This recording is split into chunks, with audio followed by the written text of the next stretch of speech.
افلا يتدبرون القرآن ام على قلوب اقفالها، تو کیا یہ لوگ قرآن میں غور نہیں کرتے یا دلوں پر قفل لگ رہے ہیں؟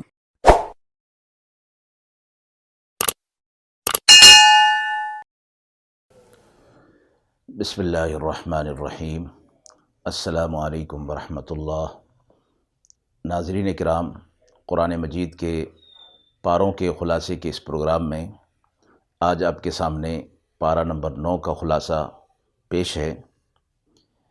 پارہ نمبر 9 میں کل 18 رکوع ہیں۔ سورہ اعراف جو کہ 8ویں پارے سے شروع ہوئی تھی، اس پارے میں بھی جاری ہے۔ پارہ نمبر 9 آیت نمبر 88 سے شروع ہو رہا ہے۔ سورہ اعراف اس پارے میں آیت نمبر 206 پر مکمل ہو رہی ہے۔ اس کے بعد سورۃ الانفال شروع ہو رہی ہے۔ اس کی آیت 40 پر پارہ نمبر 9 مکمل ہو رہا ہے۔ رکوع نمبر 1 آیت نمبر 93۔ لقد ابلغتکم رسالات ربی، حضرت شعیب علیہ السلام کا واقعہ جو گزشتہ پارہ 8 سے شروع ہو رہا تھا، اس میں ان کی قوم کا ذکر تھا۔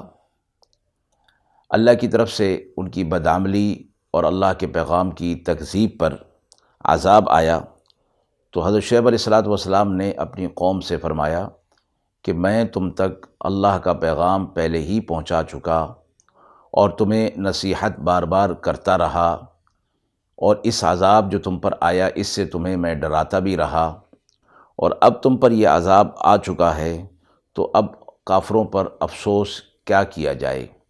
یعنی یہ تو ہونا ہی تھا، جب نصیحت پر عمل نہیں کیا، جھٹلایا جاتا رہا، اور وہ چیز جب سامنے آ گئی تو پھر کس بات کا افسوس۔ رکوع نمبر 2 آیت نمبر 96۔ وَلَوْ أَنَّ أَهْلَ الْقُرَىٰ آمَنُوا وَاتَّقَوْا لَفَتَحْنَا عَلَيْهِمْ بَرَكَاتٍ مِّنَ السَّمَاءِ، ان بستی والیوں کے حوالے سے کہ جن پر اللہ کے عذابات نازل ہوئے، فرمایا گیا کہ یہ لوگ اگر ایمان لے آتے اور تقوی اختیار کرتے تو ہم ان پر آسمان اور زمین کی برکتیں کھول دیتے، لیکن انہوں نے ہمارے احکامات کی، انبیاء علیہ السلام کی تکذیب کی، تو ہم نے ان کے ان برے اعمال کی وجہ سے عذاب میں پکڑ لیا۔ فرمایا گیا کہ برکات اللہ کی طرف سے کسی چیز کے اندر خیر پیدا ہو جانا اور وہ چیز اس کے لیے خیر کا باعث بن جانا، انفرادی طور پر یا اجتماعی طور پر، یہ ایمان اور تقوی پر موقوف رکھا گیا ہے۔ اور قرآن مجید کی اس آیت میں اور دیگر آیات میں یہ فرمایا گیا ہے کہ اگر ایمان اور تقوی اختیار کیا جائے گا تو اللہ کی نعمتیں نہ صرف یہ کہ اس دنیا میں بلکہ آخرت میں بھی ملیں گی۔ آج فرمایا گیا کہ انسان جو پریشان ہے تو وہ ایمان اپنے چند الفاظ کو سمجھتا ہے، اور تقوی نماز پڑھ لینا، زکوٰۃ دے دینا، حج عمرہ کر لینا اس کو سمجھتا ہے۔ دین کے سارے معاملات وہ الٹ کر رہا ہے، حقوق کی پرواہ اس کو نہیں، اخلاق کا اور کردار کا معاملہ انتہائی نیچے جا چکا ہے، تو برکات پھر کیسے آئیں گی؟ تو اللہ کا جو وعدہ ہے وہ تو برحق ہے، لہٰذا ایمان اور تقوی کے جو تقاضے ہیں جب تک پورے نہیں کیے جائیں گے اس وقت تک یہ پریشانیاں دور نہیں ہوں گی۔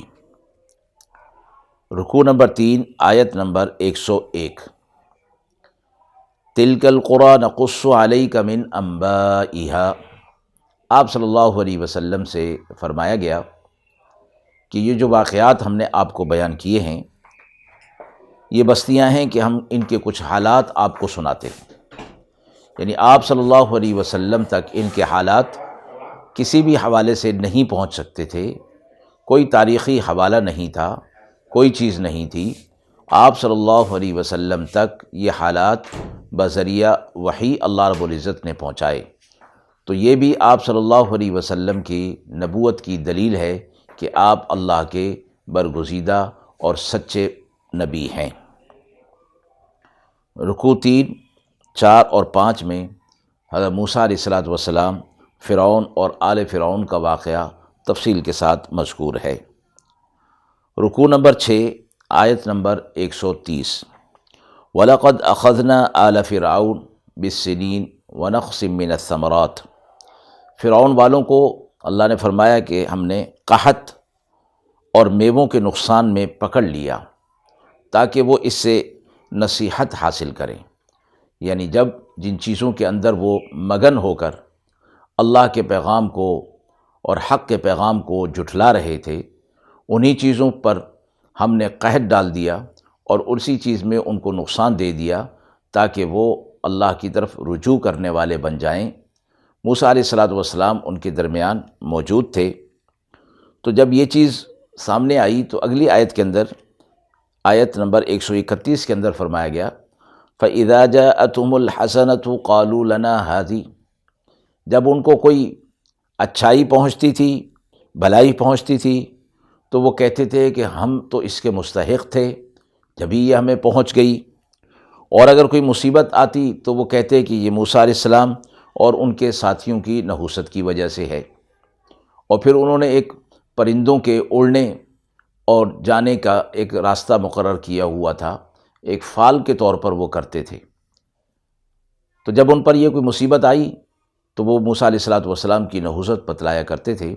اللہ نے جواب میں فرمایا الا انما طائرہم عند اللہ، یہ سب اللہ کی طرف سے ہے، کسی کی نحوست کی وجہ سے کسی پر کوئی مصیبت نہیں آتی، بلکہ یہ اللہ کی طرف سے ہوتی ہے، اور اللہ رب العزت تمہیں تنبیہ کرنے کے لیے اس قسم کے حالات تمہارے اوپر ڈالتا ہے۔ آیت نمبر 136، فَانْتَقَمْنَا مِنْهُمْ فَأَغْرَقْنَاهُمْ، پھر ہم نے ان سے بدلہ لیا اور انہیں غرق کر دیا۔ ہماری آیتوں کو جھٹلایا کرتے تھے، غفلت میں پڑے ہوئے تھے۔ اس غرق سے پہلے ان پر کئی عذابات ڈالے گئے، اور ان میں طاعون کا عذاب زیادہ سخت تھا۔ اس میں بنی اسرائیل کے 70,000 آدمی ہلاک ہو گئے، بالآخر انہیں غرق کر دیا گیا۔ اور غرق کا یہ معاملہ سب سے آخر میں فرمایا، اس سے پہلے چھوٹے موٹے عذاب ان کو تنبیہ دینے کے لیے بھیجے گئے۔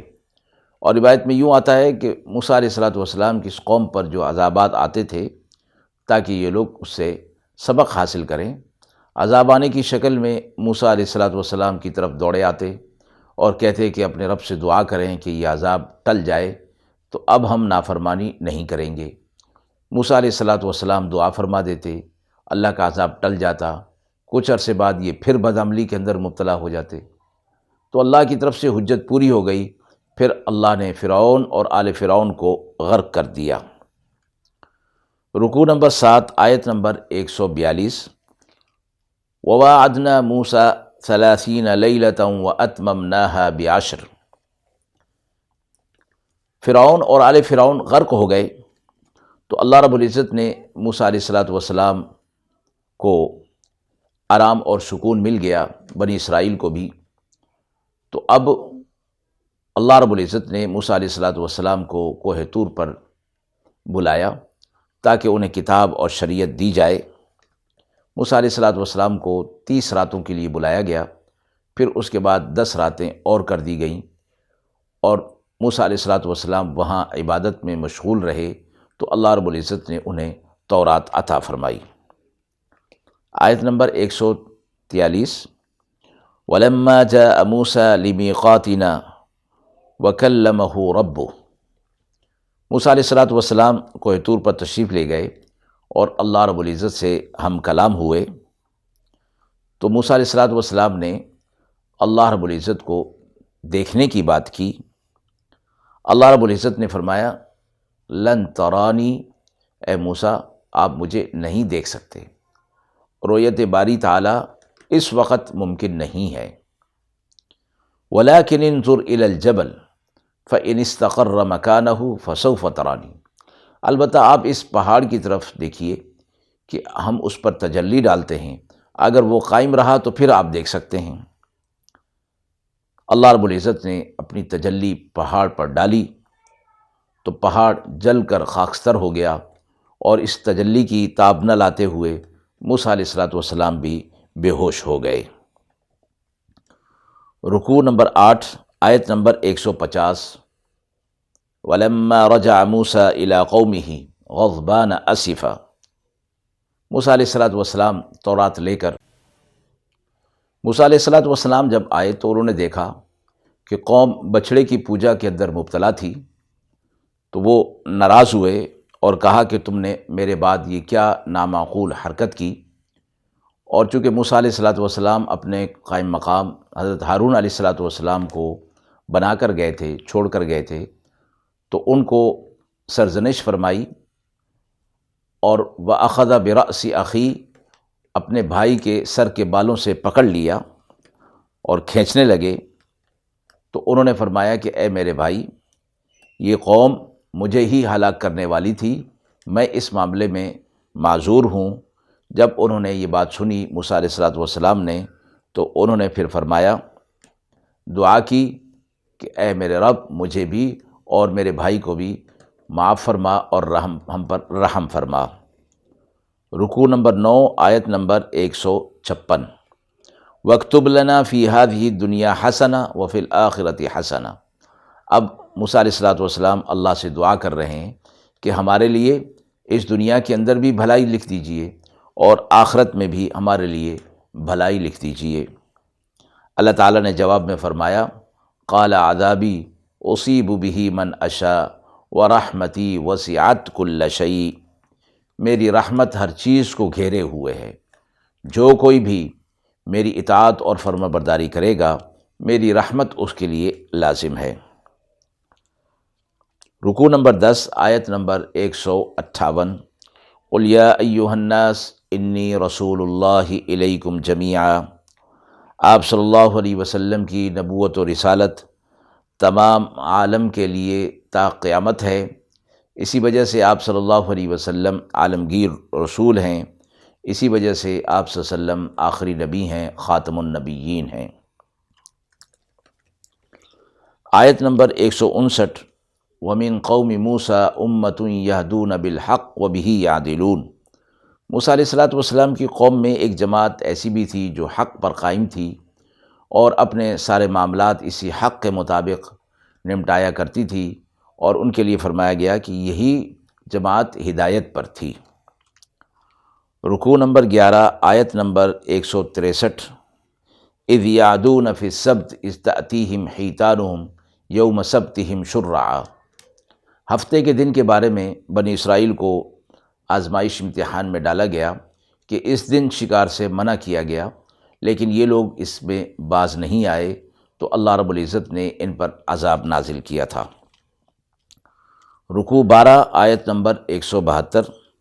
وَإِذْ أَخَذَ رَبُّكَ مِن بَنِي آدَمَ مِن ظُهُورِهِمْ ذُرِّيَّتَهُمْ وَأَشْهَدَهُمْ عَلَىٰ أَنفُسِهِمْ أَلَسْتُ بِرَبِّكُمْ قَالُوا بَلَىٰ۔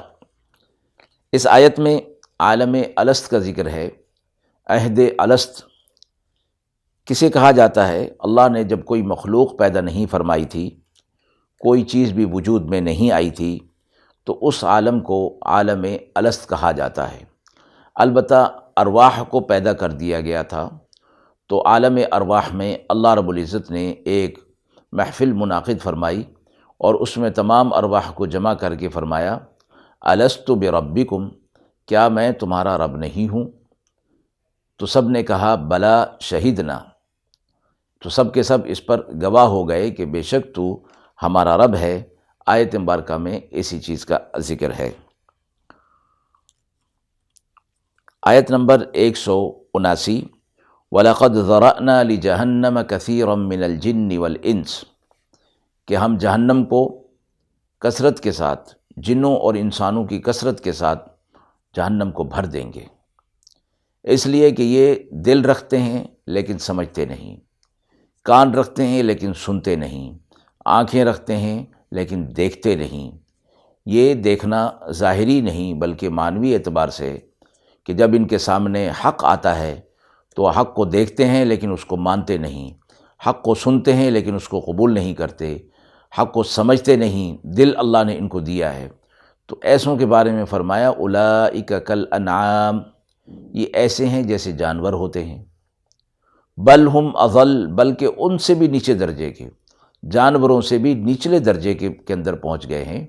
اولئک هم الغافلون، ایسے ہی لوگ اللہ کی طرف سے، آخرت کی طرف سے، اپنے انجام کی طرف سے غافل ہیں، غفلت میں پڑے ہوئے ہیں۔ رکوع نمبر 13، آیت نمبر 187، یسألونک عن الساعہ، آپ صلی اللہ علیہ وسلم سے لوگ سوال کرتے ہیں قیامت کے بارے میں، تو ساعہ سے مراد قرآن مجید کے اندر اکثر مقامات پر قیامت مراد لی گئی ہے۔ تو آپ سے فرمایا گیا، آپ فرما دیجئے قل انما علمها عند اللہ، کہ یہ کب قائم ہوگی، اس کا علم اللہ کے پاس ہے، لا یجلیها لوقتها الا هو، اس کا وقت، مقررہ وقت اللہ کے علاوہ کوئی نہیں جانتا، اس کا علم اللہ کے پاس ہے۔ آیت نمبر 188، قل لا املک لنفسی نفعا ولا ضرا، اے نبی صلی اللہ علیہ وسلم آپ فرما دیجئے کہ میں اپنی ذات میں کسی نفع اور نقصان کا مالک نہیں ہوں، اور میں اگر غیب کا علم رکھتا تو میں بہت سی خیر اپنے لیے جمع کر لیتا اور مجھے کوئی تکلیف نہ پہنچتی، میں تو بس بشارت دینے والا، ڈرانے والا ہوں اس قوم کو جو ایمان رکھتی ہے۔ آیت میں آپ صلی اللہ علیہ وسلم کے علم غیب کی نفی فرما دی گئی کہ عالم الغیب والشہادہ اللہ کی ذات ہے۔ اللہ نے اپنے حبیب صلی اللہ علیہ وسلم کو جن چیزوں پر مطلع فرما دیا وہ غیب کی چیزیں تھیں، وہ اللہ کے علم میں تھیں، اللہ نے اپنے علم سے آپ صلی اللہ علیہ وسلم کو مطلع فرما دیا، تو اس سے آپ صلی اللہ علیہ وسلم کا عالم الغیب ہونا مراد نہیں ہے، اور اس چیز کی نفی اس آیت کے اندر فرما دی گئی کہ آپ صلی اللہ علیہ وسلم کے پاس جو علم ہے وہ ذاتی نہیں بلکہ اللہ کی طرف سے عطا کردہ ہے۔ رکوع نمبر 14، آیت نمبر 199، خذ العفو وامر بالعرف واعرض عن الجاہلین، آپ صلی اللہ علیہ وسلم سے فرمایا جا رہا ہے کہ آپ عفو کریں، معاف کریں، درگزر کریں اور اچھائی کا حکم دیں، برائی سے روکیں، یہ اعلیٰ اخلاق ہے، اور جاہلوں سے آپ کنارہ کشی کر لیجئے۔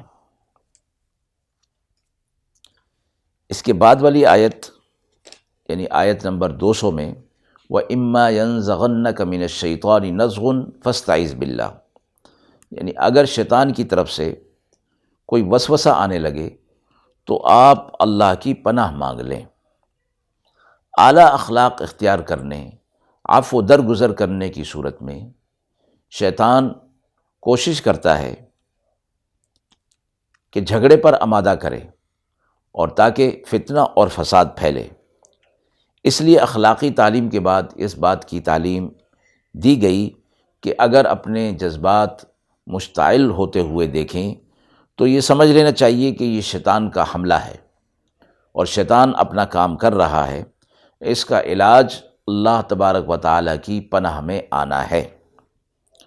پورے قرآن مجید میں 3 آیات اخلاق فاضلہ کی تعلیم کے لیے بیان ہوئی ہیں، اور ان تینوں کے آخر میں شیطان سے پناہ مانگنے کا ذکر فرمایا گیا ہے، اور وہ بھی اسی وجہ سے کہ اللہ رب العزت کی پناہ میں جب آیا جائے گا تو پھر ہی انہی اخلاق کا ظہور ہو سکے گا، ورنہ شیطان تو اخلاق اور اچھے کام کرنے کی طرف انسان کو جانے دینا نہیں چاہتا۔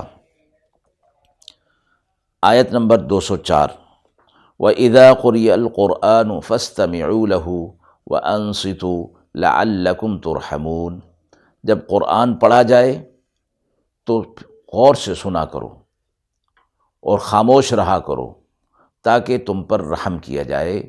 قرآن مجید کی تلاوت کے آداب، سننے کے آداب، ایک تو کان لگا کر سننا، توجہ کے ساتھ سننا، دوسرا خاموش رہنا تاکہ قرآن کے الفاظ صحیح طور پر سمجھ میں آ جائیں، اور وجہ اس کی فرمائی لعلکم تفلحون، تاکہ تم اس کلام سے فلاح حاصل کر سکو، جو کہ اس کے سننے اور سنانے، پڑھنے اور پڑھانے کا مقصد ہے۔ اس کے ساتھ ہی سورہ اعراف مکمل ہوتی ہے۔ اس کے بعد سورۃ الانفال شروع ہے، جو کہ مدنی سورت ہے۔ رکوع نمبر 15، آیت نمبر 1، سورۃ الانفال کی ابتدا ہے۔ اس سورت میں زیادہ تر مضامین غزوہ بدر کے موقع پر کفار کے انجام میں بد اور شکست اور ذلت، اور ان کے مقابلے میں مسلمانوں کی کامیابی، فتوحات کے متعلق ہیں، اور اس انعام کی بڑی وجہ مسلمانوں کا آپس کا اتفاق، خلوص، باہمی اتفاق اور آپ صلی اللہ علیہ وسلم کی اتباع تھا۔ سورت کے شروع میں تقوی، اطاعت، ذکر اللہ اور توکل علی اللہ کی تعلیم دی گئی ہے۔ یسألونک عن الانفال، لوگ آپ سے سوال کرتے ہیں انفال کے بارے میں۔ انفال جمع ہے نفل کی، اور نفل کا معنی ہوتا ہے زیادہ چیز۔ نماز میں بھی ہم پڑھتے ہیں تو ایک سنت ہے، ایک نفل ہے، یعنی وہ اضافی ہے۔ یہاں انفال جو کہ نفل کی جمع ہے، اس کا معنی غنیمت ہے، یعنی مال غنیمت۔ یعنی لوگ آپ سے سوال کرتے ہیں کہ مال غنیمت کی تقسیم کا کیا ضابطہ ہے، تو جواب میں فرما دیا گیا قل الانفال للہ والرسول۔ آپ صلی اللہ علیہ وسلم سے سوال ہوتا ہے تو آپ صلی اللہ علیہ وسلم اس کے جواب میں فرما دیجئے کہ الانفال للہ والرسول، کہ مال غنیمت اللہ اور اس کے رسول کا ہے، یعنی اللہ اور اس کے رسول کے حکم اور ان کی ثوابدید پر ہے کہ وہ جس طرح بھی اس کو تقسیم فرمائیں۔ آیت 2، 3 اور 4 میں مومنین کی صفات بیان فرمائی گئیں۔ انما المؤمنون الذین اذا ذکر اللہ وجلت قلوبہم، خوف خدا ان لوگوں میں ہوتا ہے، ایمان میں زیادتی ہوتی ہے۔ جب ان کے سامنے اللہ کی آیات کی تلاوت کی جاتی ہے تو ان کا ایمان بڑھ جاتا ہے، اور وہ اللہ پر بھروسہ کرتے ہیں، نماز قائم کرتے ہیں، اللہ کی راہ میں مال جو اللہ نے انہیں دیا ہے وہ خرچ کرتے ہیں۔ ایسے ہی لوگ اللہ کی طرف سے حق پر ہیں، ایسے لوگوں کے لیے مغفرت ہے اور عزت کی، اکرام کی روزی اللہ کی طرف سے ان کو دی جائے گی۔